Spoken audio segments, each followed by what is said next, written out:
सन 1127 एक लड़की जो पूरी दुनिया पर हुकूमत करने की ख्वाहिश रखती थी, उसने अपने मंसूबे को अंजाम तक पहुंचाने के लिए मौत के देवता सेट से समझौता किया। मगर क्या वो अपने मकसद में कामयाब हो पाए? चलिए जानते हैं। कहानी की शुरुआत होती है लंदन शहर से, जहां पर रेलवे लाइन की सुरंग बनाते समय कर्मियों को क्रूसेडर किंग्स के ताबूतों से भरा एक प्राचीन मकबरा मिला। अगले ही पल उस जगह को पुरातात्विक विभाग वालों ने अपने कब्जे में ले लिया। मकबरे के एक दीवार पर लिखा था, अतीत हमेशा के लिए दफन नहीं रह सकता। एक ऐसा रहस्य जो इतिहास ने मिटा दिया और समय भूल गया। प्रिंसेस अहमेद, राजा फिरौन की इकलौती वारिस, जो जिद्दी, चालाक और निहायत खूबसूरत थी। फिरौन का कोई बेटा नहीं था, इसलिए आमनेट इजिप्ट के गद्दी की अगली वारिस बनी। मगर एक दिन फिरौन को एक बेटा हुआ, जो पैदा होते ही आमनेट से उसका हक छीन लिया। उस दिन आमनेट को समझ आया कि ताकत दी नहीं जाती, उसे छीनना पड़ता है। बदले के नशे में चूर होकर उसने मौत के देवता सेट को पुकारा। उस दिन आमनेट को एक नया अवतार मिला।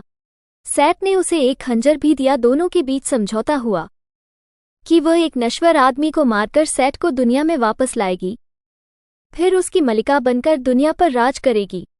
अमन ने सेट के खंजर से अपने पिता और अपने नौजात सौतेले भाई का गला काट दिया और एक नश्वर आदमी को बलिदान के लिए राजी भी कर लिया, इससे पहले कि वो उस आदमी के दिल में छुरा घोंप दे।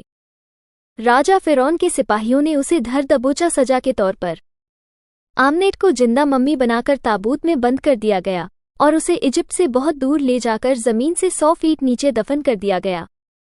वर्तमान समय में हम मेसोपोटामिया यानी आज के इराक के एक गांव को देखते हैं, जहां पर अब सिर्फ बागियों का बसेरा है। यही कुछ दूरी पर अमेरिकन एयरफोर्स के 2 जासूस निक और वेल की ड्यूटी लगी थी। उनका काम 100 मील दूर से बागियों पर नजर रखना था। निक को पहले से ही पता था कि यहां हरम का खजाना छिपा है, इसलिए बेस पर खबर किए बिना ही चोरी छिपे ये गांव में पहुंच गए। पर वहां जाते ही इन पर धड़ाधड़ गोलियां चलने लगी। ये किसी तरह बचते बचाते एक छत पर पहुंचे, जहां से वेल ने बेस पर खबर कर हवाई हमले की मांग की। अगले ही पल सब धुआं धुआं हो उठा। बागी भाग खड़े हुए। ये दोनों बच तो गए, पर हवाई हमले की वजह से जमीन ढकने लगा। दरअसल यह वही जगह था जहां पर 5000 साल पहले अमानत को दफनाया गया था। अब ये जगह अमेरिकन एयरफोर्स के कब्जे में था। इतने में एक जेनी नामी लड़की आकर निक को थप्पड़ जड़ दी, क्योंकि कुछ दिनों पहले निक ने उसे प्यार के जाल फंसाया और एक रोज जब वो साथ सो रहे थे तो निक उसके बेडरूम से हरम का नक्शा चुराकर गायब हो गया। जनी पुरातात्विक विभाग से थी। कर्नल के आदेश पर निक और वेल को भी मिस जेनी के साथ मुआयना करने नीचे उतरना पड़ा। वहां किसी ताबूत से पारा टपक रहा था। दरअसल प्राचीन इजिप्शियंस मानते थे कि पारा दुष्ट आत्माओं को कमजोर करती है। ये पारा नालियों से होकर एक कुएं में जा रहा था। कुआं लबालब पारा से भरा था। इसका मतलब साफ था कि अंदर जिसे भी कैद किया गया है वो बहुत खतरनाक होगा। कुएं की गोलाई पर बने 6 पहरेदार इस बात की गवाही दे रहे थे। जनी जल्द ही समझ गई कि यह कोई मकबरा नहीं बल्कि एक जेल है। वहीं निक और वेल तो वहां पड़े खजाने पर हाथ साफ करने में जुटे थे। इतने में निक कुएं के अंदर क्या माल मटीरियल रखा है देखने के लिए एक वाय को निशाना बनाया, जिसके टूटते ही कुएं से एक प्राचीन ताबूत बाहर निकला। अगले ही पल वहां जंगली मकड़ियां निकलने लगी। उनमें से एक ने वेल को काट भी लिया। इसी बीच निक ताबूत से नजर मिलाते ही सम्मोहित हो गया। उसे आमनेट के विजन आने लगे। आमनेट ने कहा, तुमने मुझे आजाद किया, अब मैं मौत के देवता सेट को तुम्हारे शरीर में वापस लाने के लिए तुम्हें चुनती हूं। इतने में भ्रम टूटा और ये ताबूत को लेकर बाहर निकल आए। बाहर निकलते ही भयंकर रेतीला तूफान उठने लगा। तूफान में फंसने से पहले ही ये ताबूत को प्लेन में लौटकर यहां से निकल गए। वहीं मकड़ी के काटने से वेल की हालत खराब होने लगी थी। उसके ऊपर अनेट का साया हावी हो चुका था। अगले ही पल वह ताबूत को खोलने लगा। कर्नल बीच में आए तो चाकू उनके सीने में उतार दिया। अब वह इनके लिए खतरा बन चुका था, इसलिए निक को उसे गोली मारनी पड़ी। उसके मरते ही अचानक हजारों कौवे प्लेन के सामने आ गए, जिनसे टकराते ही प्लेन क्रैश होकर नीचे गिरने लगा। प्लेन में एक ही पैराशूट था जो निक ने जेनी को दे दिया। जेनी बच गई, जबकि निक के साथ जितने भी लोग प्लेन में सवार थे वो सब के सब मारे गए। उनकी लाशें शवघर में पड़ी थी। तभी अचानक निक उठ खड़ा हुआ। उसके शरीर पर एक भी चोट का निशान नहीं था। उसे जिंदा देख सब हैरत में थे। निक भी परेशान था। बाथरूम गया तो मिरर में वेल की आत्मा नजर आने लगी। उसे कुछ समझ नहीं आ रहा होता कि यह सब उसके साथ हो क्या रहा है। वेल की आत्मा ने बताया कि प्लेन क्रैश में उसका जिंदा बचना कोई इत्तेफाक नहीं था। आमनेट ने उसे चुना है ताकि उसके दिल में खंजर घूंप कर सैट को दुनिया में वापस ला सके। निक समझ चुका था कि अगर अमानत आज़ाद हुई तो अपने साथ कयामत लाएगी। यहाँ से बाहर निकला तो उसे एक मम्मी दिखी जो उसकी तरफ ही चली आ रही थी। उसके साथ हजारों चूहे थे जो देखते ही देखते निक पर हावी हो गए। भ्रम टूटा तो वह गाड़ी से मरते मरते बचा। दरअसल उसे अभी भी अहमानेट के विजन आ रहे थे। निक ने जेनी को सब कुछ सच सच बता दिया कि जब से वह उस मनहूस ताबूत के संपर्क में आया है तब से उसे इजिप्ट की राजकुमारी आमनेट के विजन आने लगे हैं। साथ ही साथ वेल की आत्मा भी नजर आने लगी है। जेनी को उसकी बातें ऊपर ऊपर से निकल रही थी, फिर भी वो उसका भरोसा करके इसीलिए वो जेनी को लेकर उसका बंदोबस्त करने प्लेन क्रैश वाली जगह की ओर निकल पड़ा। दूसरी ओर प्लेन क्रैश वाली जगह को दिखाया जाता है जहां पर 2 सिपाही घटनास्थल का निरीक्षण करने पहुंचे थे। प्लेन क्रैश में अनेट का ताबूत टूट चुका था। जैसे ही एक सिपाही उसके करीब गया, अहमानेट उसकी सारी ताकत चूस गई।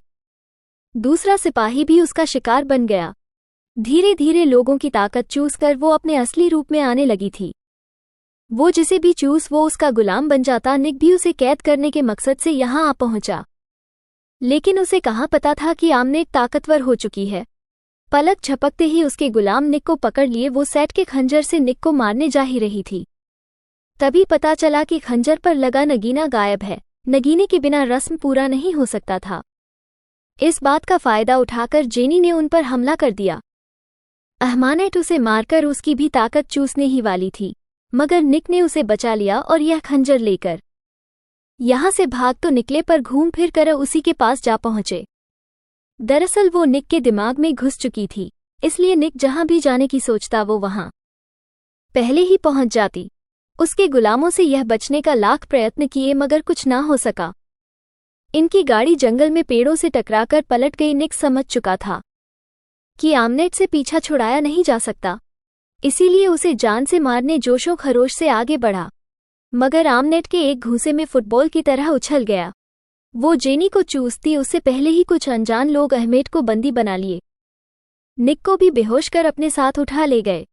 होश में आने के बाद पता चला कि उसे एक लैब में ले जाया जा रहा है। यहाँ के कर्ता धर्ता थे डॉक्टर हेनरी, जिन्हें हमने मूवी की स्टार्टिंग में देखा था। यहीं पर पता चला कि जेनी डॉक्टर हेनरी के लिए ही काम करती है। उसी के लोकेशन बताने के बाद अन पकड़ी गई। ये लोग अनेट के रगों में लगातार पारा भर रहे होते हैं ताकि उसे बेहोश कर उस पर रिसर्च किया जा सके। तभी अनेट को दिखा कि लंदन में मिले क्रेसिडन नाइट के एक मकबरे से सेठ के खंजर पर लगा वो लाल नगीना मिल चुका है। अब रात को जब सभी सो रहे थे तब अहमानेट ने एक आदमी को वश में करके उसके हाथों सारे सिस्टम को बंद करवा दिया। पारा का प्रवाह बंद होते ही वो आज़ाद हो गई। उसके हाथ खंजर लग चुका था। अब उसे सिर्फ लाल नगीने की तलाश थी, जिसे पाने के लिए वो काली शक्तियों का आह्वान करके रेतीला तूफान उठाने लगी। पूरा का पूरा लंदन शहर रेत के बवंडर में फंस गया। इस भयावह तूफान में गाड़ियां तिनके की तरह उड़ रही थी। निक और जेनी किसी तरह बचते बचाते उसी टनल में जा पहुंचे जहां पर क्रेसिडन नाइट्स का मकबरा मिला था। अहमेट भी यहां आ चुकी थी। उसके मंत्र पढ़ते ही सारे मुर्दे जाग उठे और वहां मौजूद सारे कर्मचारियों को मारने लगे। इनमें से कुछ मुर्दे तो निक और जेनी के पीछे भी पड़ चुके थे। उनसे पीछा छुड़ाता तब तक ट्रेन आ गई, जिसके चपेट में आने से यह बाल बाल बचे, मगर अब उनके सामने सैकड़ों मुर्दों का झूठ था। इधर आमनेट उन सारे गार्ड को मार डाली जो लाल नगीने के पहरे पर खड़े थे। उसके अंदर आते ही सारे मुर्दे नतमस्तक हो गए। अब नगीना और कटार दोनों उसे मिल चुका था। उधर एक मुर्दे ने जेनी और निक पर हमला किया, जिससे वो टनल में मौजूद झील में गिर गए। अगले ही पल अहमानेट जेनी को पानी के अंदर डुबो ले गई। निक उसे पानी के अंदर ढूंढता रहा, लेकिन कोई फायदा नहीं हुआ। जब तक वो उसे ढूंढकर पानी से ऊपर लाता, जेनी मर चुकी थी। वो भी मुर्दों के बीच घिर चुका था, फिर भी आमनेट के सामने घुटने नहीं टेकता और उससे मार खाते खाते टार छीन लेता है। इससे पहले कि वो नगीना तोड़ता, अहमानेट कहने लगी कि तुम्हारे पास जिंदा देवता बनने का मौका है, तुम देवता बनने के बाद मौत को काबू कर सकोगे। ये सुनते ही निक जेनी की तरफ देख खंजर अपने आप को मार लिया। अगले ही पल उसके अंदर सेठ की शक्तियां आ गई। इसके बाद निक ने अमाने को चूस कर मार डाला और जेनी को मौत की दुनिया से वापस ले आए। उसके जागने के बाद समझ आया कि उसे बचाने के लिए निक ने अपनी आत्मा कुर्बान कर दी। अब वह एक राक्षस बन चुका था। अनेट को ताबूत में बंद कर उसी कुएं में कैद कर दिया गया। दूसरी ओर हम निक को देखते हैं जो वेल को जिंदा कर किसी खास मकसद को पूरा करने निकल चुके थे। दोस्तों, इस फिल्म की IMDb रेटिंग है 5.4। इस फिल्म का बजट था $195 मिलियन। इसने बॉक्स ऑफिस पर $410 मिलियन की कमाई की थी। अगर आपको हमारे चैनल की वीडियोस पसंद आते हैं तो लाइक शेयर सब्सक्राइब जरूर कीजिए।